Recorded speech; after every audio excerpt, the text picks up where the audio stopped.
This is Wild About Utah. The Bridgerland Audubon Society has enjoyed another productive Cache Valley Christmas bird count, and the participation of volunteers watching from home has proven as valuable as ever because despite the roving teams of volunteers covering the farms, wetlands, canyons, and mountains in the established 177 square mile count circle, the home sector sometimes contributes species missed by the driving and hiking teams. Either way, birds connect us because everyone who spends at least a few minutes counting birds is an important part of assisting the Audubon Society in generating community science data for the conservation of birds and the habitat they need.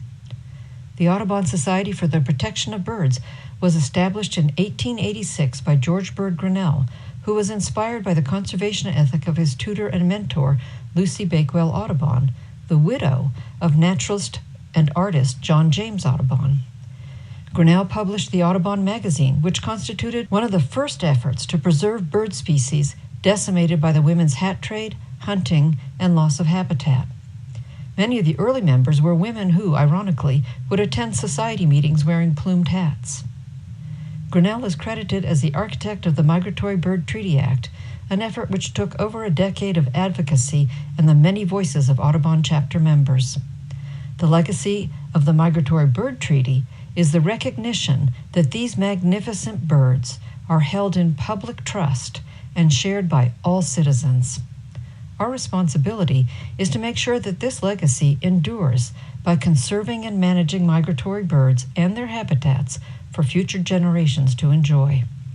And while the Migratory Bird Treaty Act is the cornerstone of migratory bird management across North America, anyone can help by participating in community science bird counts. Highlights from this year's Christmas bird count home sector reports include a few species not seen last year, such as cedar waxwing, which can be attracted to gardens with a songbird border of juniper berries, hawthorn, serviceberry, and red osier dogwood. Also seen, the ruby-crowned kinglet, one of North America's smallest birds, which can linger because in addition to insects, it will also eat berries and suet at feeders. The red-breasted nuthatch feeds mainly on insects and spiders in summer, but in winter it eats many seeds, especially those of conifers. Seed-eating boreal visitors, including several sparrow species and the dark-eyed junco, will benefit from your letting things go literally to seed. The American and lesser goldfinch and the pine siskin can be seen feasting on the tiny seeds in dried wild sunflowers, coneflowers, and black-eyed Susans. This year, we added the elusive cassiar, a dark-eyed junco race also known as the Rocky Mountain junco, which is rare to spot anywhere. The cassiar resembles a slate junco, but with a hood darker than its back. It is set apart from the more common Oregon, slate, pink-sided, and gray-headed juncos.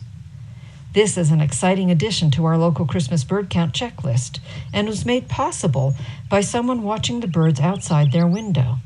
To paraphrase Louis Pasteur, who observed that in science, chance favors a prepared mind, well, in bird watching, the more you know, the more you notice. I'm Hilary Shugart with the Bridgerland Audubon Society, and I am wild about Utah.